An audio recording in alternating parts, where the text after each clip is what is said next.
नमस्कार।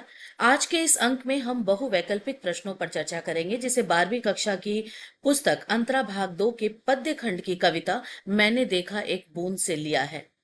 बोर्ड परीक्षा की दृष्टि से यह कविता अत्यंत महत्वपूर्ण है। सीबीएसई द्वारा प्रेषित प्रश्न पत्र के प्रारूप के अनुसार पिछले वर्ष की तरह इस वर्ष यानी 2024-25 में भी पठित काव्यांश पर आधारित 5 बहुविकल्पीय प्रश्न पूछे जाएंगे। मैंने देखा एक बूंद कविता आकार की दृष्टि से छोटी है, इसीलिए पूरी कविता पर आधारित 5 प्रश्न पूछे जा सकते हैं। इन प्रश्नों का उत्तर देने के लिए आपको व्याख्या का आना बहुत जरूरी है और इस कविता की व्याख्या हम पहले कर चुके हैं। अगर आप इसे दोबारा से देखना चाहते हैं तो इसका लिंक आपको कमेंट बॉक्स में मिल जाएगा। फिलहाल इस कविता पर आधारित बहुविकल्पीय प्रश्न उत्तर कर लेते हैं।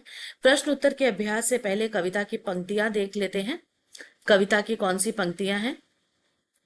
मैंने देखा एक बूंद सहसा उछली सागर के झाग से, रंग गई क्षण भर ढलते सूरज की आग से, मुझको दिख गया सूने विराट के सम्मुख, हर आलोक छुआ अपनापन है उन्मोचन नश्वरता के दाग से। इसकी व्याख्या आप एक बार पहले देख लेंगे, तभी प्रश्नों का उत्तर आप दे पाएंगे।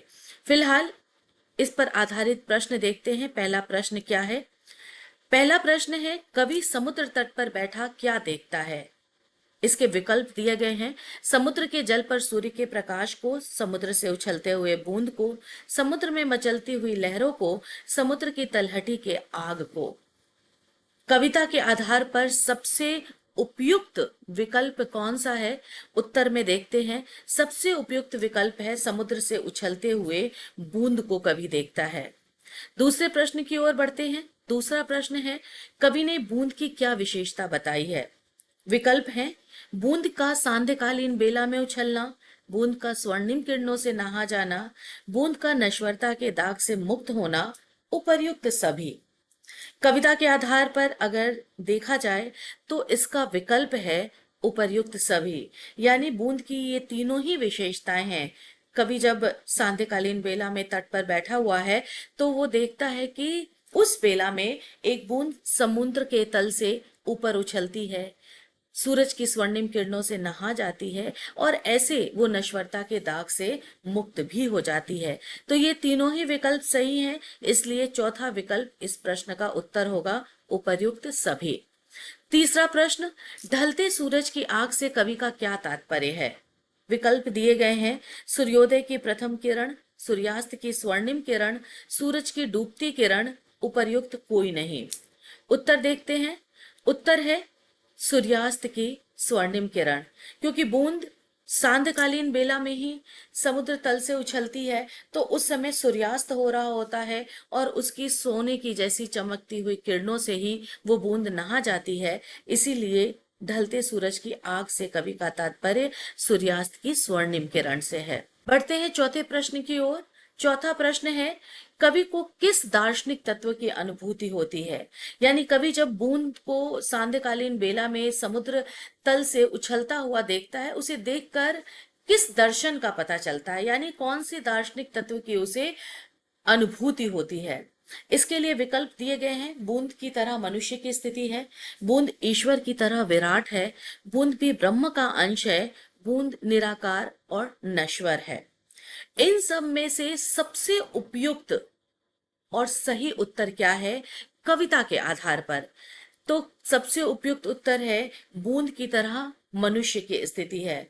जैसे बूंद सागर में समाहित होता है, क्षण भर के लिए उससे अलग होता है और एक क्षण में अपनी महत्वपूर्ण स्थिति को बनाकर अपनी महत्ता को उजागर करके स्वर्णिम किरणों से नहाकर वापस उसी समुद्र में समा जाता है। मनुष्य की स्थिति भी बिल्कुल वैसी ही है। वो समाज का अंग है, समाज में रहता है, लेकिन अपनी व्यष्टिगत सत्ता को बनाए हुए भी समष्टिगत सत्ता में विलय होता है। और यही इस कविता का जो मुख्य उद्देश्य है वो परिपूर्ण होता है। पांचवा और आखिरी प्रश्न, निम्नलिखित कथनों पर विचार कीजिए। कथन है, विराट सत्ता शून्य है, निराकार है, कारण इसके सानिध्य में आने वाला हर आलोक नश्वरता के दाग से मुक्त हो जाता है। अब इन दोनों कथन कारण में क्या संबंध है, क्या ये दोनों सही हैं, दोनों गलत हैं, या एक सही दूसरा गलत है, इस आधार पर चार विकल्प दिए गए हैं। कथन और कारण दोनों गलत हैं, कथन सही है लेकिन कारण उसकी गलत व्याख्या करता है। कथन व कारण दोनों सही है तथा कारण कथन की सही व्याख्या करता है। और अंतिम विकल्प है कथन गलत है लेकिन कारण सही है। देखते हैं इसका उत्तर क्या है। कथन व कारण दोनों सही हैं तथा कारण कथन की सही व्याख्या करता है। ये इसका सही उत्तर है। मैं उम्मीद करती हूँ कि इस कविता पर आधारित जो 5 प्रश्न पूछे गए हैं, उन प्रश्नों के उत्तर आपको समझ आ गए होंगे और इस तरह से आप अभ्यास कर सकते हैं। इस अंक में इतना ही। अगले अंक में किसी और कविता की और पंक्तियां लेकर उस पर आधारित प्रश्नों को लेकर मैं फिर उपस्थित होंगी। अगर आप इस अंक से जुड़ा कुछ भी प्रश्न पूछना चाहते हैं तो आप कमेंट बॉक्स में कमेंट कर सकते हैं। इसके साथ ही मैं उम्मीद करती हूँ कि आप समझने के बाद अगले वीडियो का इंतजार जरूर करेंगे, तो बेल आइकन जरूर दबाइए। इससे आपको पता चलेगा कि अगला वीडियो कौन सा आ रहा है, और मेरे चैनल को सब्सक्राइब जरूर कीजिए। धन्यवाद।